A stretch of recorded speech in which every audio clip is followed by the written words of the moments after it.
नमस्कार दोस्तों, स्वागत है अपने YouTube channel top trending GK में। दोस्तों, आरएसएसबी बोर्ड द्वारा राजस्थान पटवारी एग्जाम जो 17 अगस्त को फर्स्ट और सेकंड दो पारी में हुआ है, इसमें पूछे गए साइंस के क्वेश्चंस की आंसर की यानी ऑथेंटिक आंसर आपको बताने वाला हूं।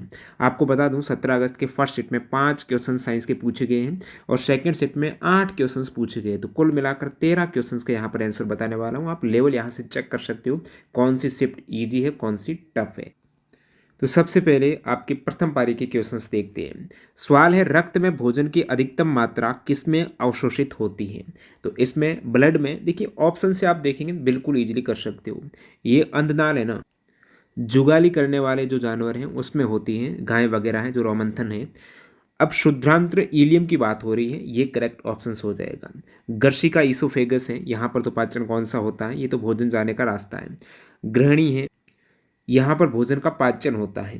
अवशोषण होता है ना, जहाँ पर विल्ली होती हैं, जो रसांकुर होते हैं, वो आपको सबसे अधिक इसमें इलियम में मिलेंगे। तो इलियम इसमें आपका करेक्ट आंसर है। जूजेनम नहीं दे रखा है, वहाँ पर भी अवशोषण होता है, लेकिन यहाँ पर जूजेनम नहीं है, इलियम दे रखा है, तो आपका ये करेक्ट हो जाएगा, कोई दिक्कत नहीं है। बाकी आप बताओ, मॉक टेस्ट के मुकाबले आज का पेपर का लेवल कैसा रहा है? और जो कैंडिडेट किसी भी एग्जाम की तैयारी कर रहे हो, राजस्थान की कर रहे हो, चाहे रेलवे एग्जाम्स की कर रहे हो, टीचिंग कर रहे हो, मॉक टेस्ट के लिए टेस्ट बुक पास करो, एक ही बार आपको ज्वाइन करना है और सारे एग्जाम्स के मॉक टेस्ट मिल जाएंगे। अभी आप ईयरली लेंगे टीटीजे की कूपन कोड से, तो आपको एक्स्ट्रा डिस्काउंट मिल जाएगा। 900 प्लस एग्जाम्स के मॉक टेस्ट कवर होते हैं, ऑलरेडी लाखों कैंडिडेट मॉक दे रहे हैं, तो एग्जाम से यहाँ पर माहौल देखने को मिलता है। और पास प्रो मैक्स लेंगे तो आपको स्टडी नोट्स भी मिल जाएंगे, तो लिंक डिस्क्रिप्शन बॉक्स में, कूपन कोड टीटीजे के अप्लाई कर दें। अगला एक सवाल, ये भी इजी सवाल है, टफ नहीं है। पीतल एक मिश्र धातु है जिसका निर्माण होता है। तो पीतल पिताजी क्या है? पिताजी यानी तांबा और जिंक, तांबा और जस्ता आपका करेक्ट आंसर हो जाएगा। सीसा टिन, ये आपका सोल्डर है। नेक्स्ट देखते हैं यहाँ पर, ओरल साबिन पोलियो वैक्सीन दो टाइप की होती है, जो ओपीवी साबिन ने इसका आविष्कार किया है, तो ये ओरल साबिन पोलियो वैक्सीन के नाम से आप जानते हो। तो ये जीवित शीर्ण टीका है, कमजोर है लेकिन है जीवित। शीर्ण यानी कमजोर है, जीवित शीर्ण टीका करेक्ट हो जाएगा। नेक्स्ट आपका एक सवाल पूछा है, निम्नलिखित में से कौन सी ग्रंथि बहिस्रावी और अंतस्रावी ग्रंथि दोनों के रूप में कार्य करती है? तो पेंक्रियाज ग्रंथि आप देखते हो, अंतस्रावी आपके इंसुलिन और ग्लूकागॉन जैसे हार्मोन स्रावित होते हैं, और बहिस्रावी में इसमें पाचक रस होते हैं, एमाइलेज वगैरह। तो ये अग्नाशय दोनों का कार्य हो जाएगा। बाकी वर्षन टेस्टोस्टेरोन ये हार्मोन है, अंतःस्रावी ग्रंथियां बाकी सभी। और ये फर्स्ट शिफ्ट का 5वां सवाल देखेंगे, निम्नलिखित में से कौन सी बीमारी प्रोटीन ऊर्जा या कुपोषण का कारण बनती है? अब क्वाशियोर्कर और मरस्मस नामक दो बीमारियां हैं ना, ये कहीं ना कहीं कुपोषण वाली बीमारियां हैं, जिसमें यदि क्वाशियोर्कर तो केवल प्रोटीन है, और प्रोटीन और ऊर्जा कार्बोहाइड्रेट दोनों की कमी से जो रोग होता है वो मरस्मस हो जाएगा।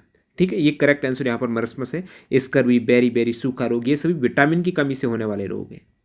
तो इतना इजी सवाल है। तो 5 के सवाल हैं, एक सवाल को छोड़ दे तो 4 सवाल इजी थे। ये वाला कैंडिडेट कंफ्यूज हुए होंगे, ये जो पोलियो वैक्सीन वाला है इस पे, बाकी 4 सवाल तो हर कोई कर सकता था। अब बात करते हैं आज आपके सेकंड सेट के जो पटवारी एग्जाम से पूछे गए। सेकंड सेट में 8 क्वेश्चंस पूछे, फर्स्ट सेट में 5 ही क्वेश्चंस थे।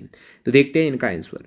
निम्नलिखित में से विटामिन का कौन सा समूह वसा में घुलनशील है? देखिए, वसा में घुलनशील बी और सी है ना, ये जल में घुलनशील है, इसलिए अपने शरीर में स्टोर नहीं रहते हैं। और बाकी बचे हुए ए डी ई के, ये वसा में घुलनशील है, तो ए डी ई के करेक्ट हो जाएगा। इजी सवाल है। नेक्स्ट आप देखेंगे तो यहाँ पर कंटिन्यू सवाल दिए हैं, बाकी उसमें बीच बीच में सवाल थे फर्स्ट शिफ्ट में। यहाँ पूछा है कि विडाल टेस्ट पूछा है। विडाल टेस्ट है टाइफाइड रोग की जांच के लिए, ये डायग्नोस करने के लिए विडाल टेस्ट किया जाता है। तो टाइफाइड आपका करेक्ट आंसर हो जाएगा, कोई दिक्कत नहीं, टाइफाइड जो बुखार आता है। निम्नलिखित में से कौन सी एक कोशिकीय ग्रंथिल कोशिकाएं जो म्यूकस का स्राव करती है और सिन्हन यानी लुब्रिकेशंस में मदद करती है? म्यूकस का स्राव और लुब्रिकेशन में मदद करती है गोबलेट कोशिकाएं। एक कोशिकीय ग्रंथिल कोशिकाएं म्यूकस का स्राव करती है गोबलेट कोशिकाएं। कुष्ठ रोग किसके कारण होता है? तो माइकोबैक्टीरियम लेप्रेज, माइकोबैक्टीरियम यहाँ पर दे रखा है, तो ये करेक्ट आंसर हो जाएगा कुष्ठ रोग का। निम्नलिखित में से कौन सा पादप हार्मोन नहीं है?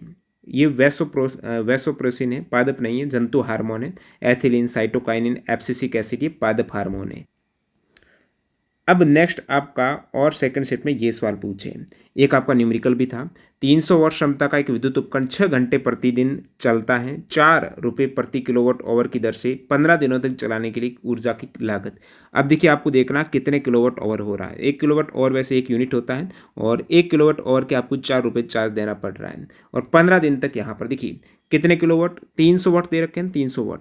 तो 300 वाट में सबसे पहले तो आपको इसको किलोवाट में कन्वर्ट करना पड़ेगा। तो 300 वाट को किलोवाट में कन्वर्ट करने के लिए 1000 से भाग देंगे तो आप कहेंगे 0.3 किलोवाट हो जाएगा।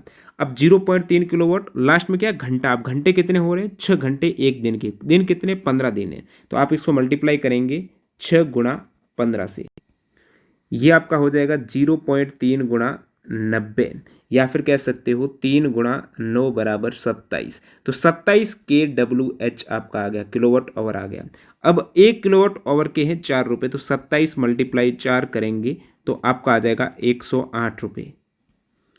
करेक्ट आंसर है। यदि कोई व्यक्ति रिकेटस से पीड़ित है तो उसके आहार में निम्नलिखित में से किस पोषक तत्व की कमी है। विटामिन डी की कमी है, जैसे आप कह सकते हो केमिकल नाम है कैल्सीफेरॉल, तो कैल्सीफेरॉल की उसकी कमी हो जाएगी, ये जी है। बाकी ये बी विटामिन की दे रखा है, ये सी विटामिन है। निम्नलिखित में से कौन सा चिकित्सा विज्ञान में इमेजिंग स्कैन का एक प्रकार नहीं है। इस सवाल में आई थिंक ये डिलीट करने लायक है। देखिए इमेजिंग स्कैन में ईसीजी और एसएलवी दोनों नहीं आते। एक्सरे, सीटी स्कैन, एमआरआई इसमें आपका स्कैन किया जाता है और ईसीजी हृदय की विद्युत गति का एक ग्राफी निरूपण करता है ईसीजी, और शरीर के आंतरिक भागों का कोई इमेज नहीं लेता जैसे आप एक्सरे सीटी स्कैन में देखते हो। इसमें आप ग्राफ देखते हो ईसीजी में। एसएलवी है, ये इनसे जुड़ा हुआ टर्म है ही नहीं। तो आई थिंक यहाँ पर करेक्ट आंसर वैसे एसएलवी मैक्सिमम कैंडिडेट तक क्या तो सही हो जाएगा, लेकिन ईसीजी भी इसमें सही है। ठीक है, तो दोनों ही ऑप्शन इसमें करेक्ट है। तो ये सवाल थे आपके सेकेंड शिफ्ट में। तो सेकेंड शिफ्ट का थोड़ा सा लेवल है ना, साइंस का देखेंगे तो ज़्यादा सवाल पूछे हैं, तो उसमें यदि एक सवाल गलत हो रहा था तो हो सकता है इसमें 2 सवाल गलत हो जाए। बाकी इतना बड़ा गैप नहीं है लेवल का, लेकिन थोड़ा सा अप है। बाकी मैंने जो क्वेश्चंस देखे हैं सेकंड शिफ्ट के, कुछ सेक्शंस ऐसे पॉलिटी वगैरह कंप्यूटर के क्वेश्चंस ईजी थे। हालांकि कंप्यूटर के दोनों ही शिफ्ट में ईजी क्वेश्चंस थे। करंट के सवाल सेकंड में थोड़े ईजी थे, और इस हिसाब से देखें तो कुछ सेक्शंस में फर्स्ट शिफ्ट के सवाल टफ थे।